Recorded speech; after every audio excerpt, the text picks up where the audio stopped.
सियावर रामचंद्र की जय। मेरे प्यारे देशवासियों, राम राम। जीवन के कुछ क्षण ईश्वरीय आशीर्वाद की वजह से ही यथार्थ में बदलते हैं। आज हम सभी भारतीयों के लिए, दुनिया भर में फैले राम भक्तों के लिए ऐसा ही पवित्र अवसर है। हर तरफ प्रभु श्री राम की भक्ति का अद्भुत वातावरण, चारों दिशाओं में राम नाम की धून, राम भजनों की अद्भुत सौंदर्य माधुरी। हर किसी को इंतजार है 22 जनवरी का, उस ऐतिहासिक पवित्र पल का। और अब अयोध्या में रामलला की प्राण प्रतिष्ठा में केवल 11 दिन ही बचे हैं। मेरा सौभाग्य है कि मुझे भी इस पुण्य अवसर का साक्षी बनने का अवसर मिल रहा है। ये मेरे लिए कल्पनातीत अनुभूतियों का समय है। मैं भावुक हूं, भाव विह्वल हूं। मैं पहली बार जीवन में इस तरह के मनोभाव से गुजर रहा हूं। मैं एक अलग ही भाव भक्ति की अनुभूति कर रहा हूं। मेरे अंतर मन की ये भाव यात्रा मेरे लिए अभिव्यक्ति का नहीं, अनुभूति का अवसर है। चाहते हुए भी मैं इसकी गहनता, व्यापकता और तीव्रता को शब्दों में बांध नहीं पा रहा हूं। आप भी भली भांति मेरी स्थिति समझ सकते हैं। जिस स्वप्न को अनेकों पीढ़ियों ने वर्षों तक एक संकल्प की तरह अपने हृदय में जिया, मुझे उसकी सिद्धि के समय उपस्थित होने का सौभाग्य मिला है। प्रभु ने मुझे सभी भारतवासियों का प्रतिनिधित्व करने का निमित्त बनाया है। निमित्त मात्रम भव सव्यसाचिन।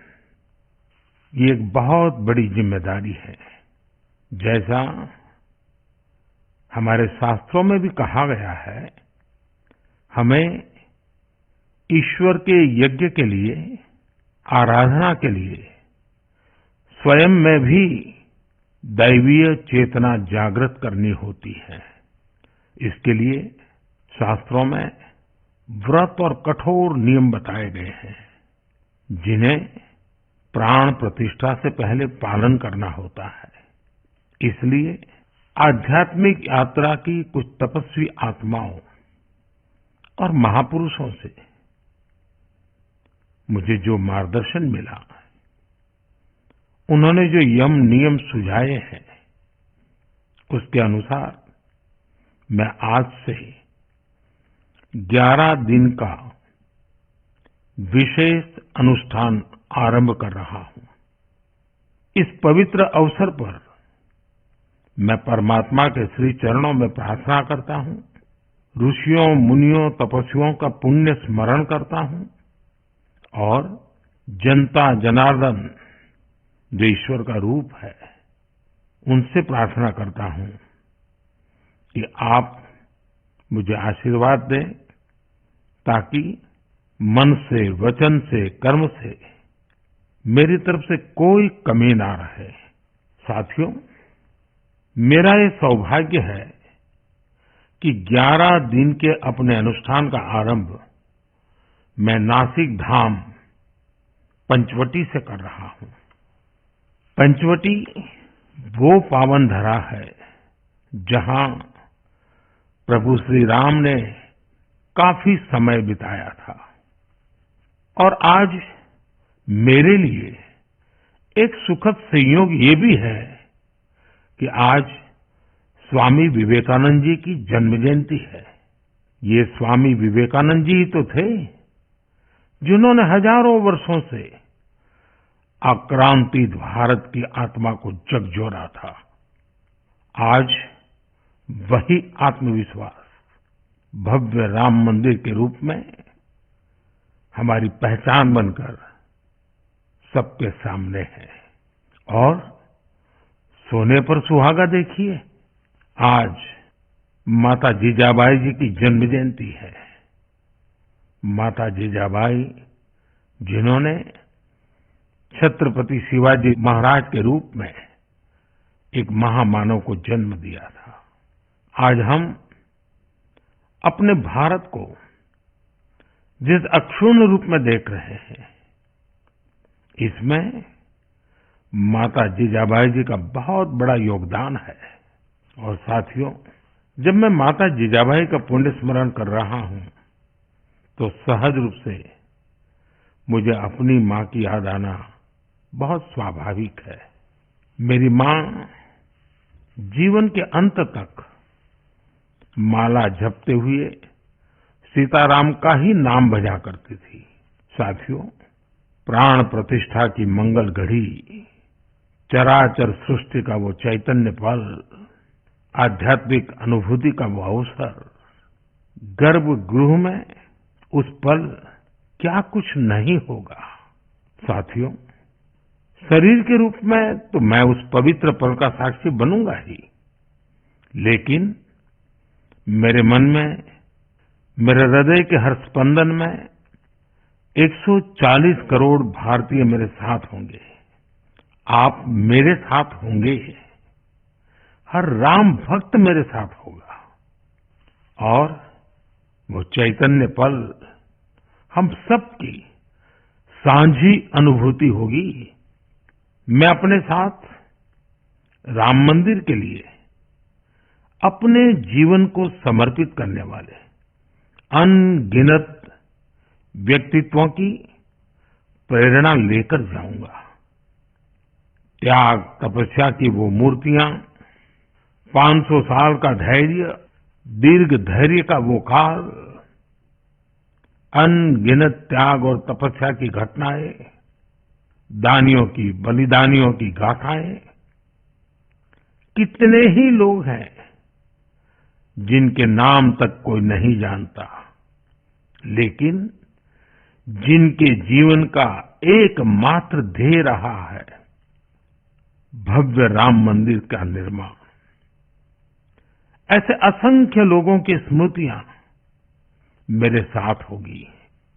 जब 140 करोड़ देशवासी उस पल में मन से मेरे साथ जुड़ जाएंगे और जब मैं आपकी ऊर्जा को साथ लेकर गर्भगृह में प्रवेश करूंगा तो मुझे भी एहसास होगा कि मैं अकेला नहीं, आप सब भी मेरे साथ हैं।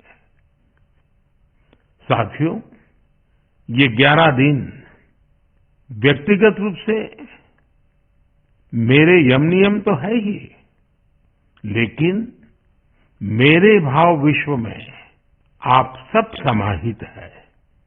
मेरी प्रार्थना है कि आप भी मन से मेरे साथ जुड़े रहें।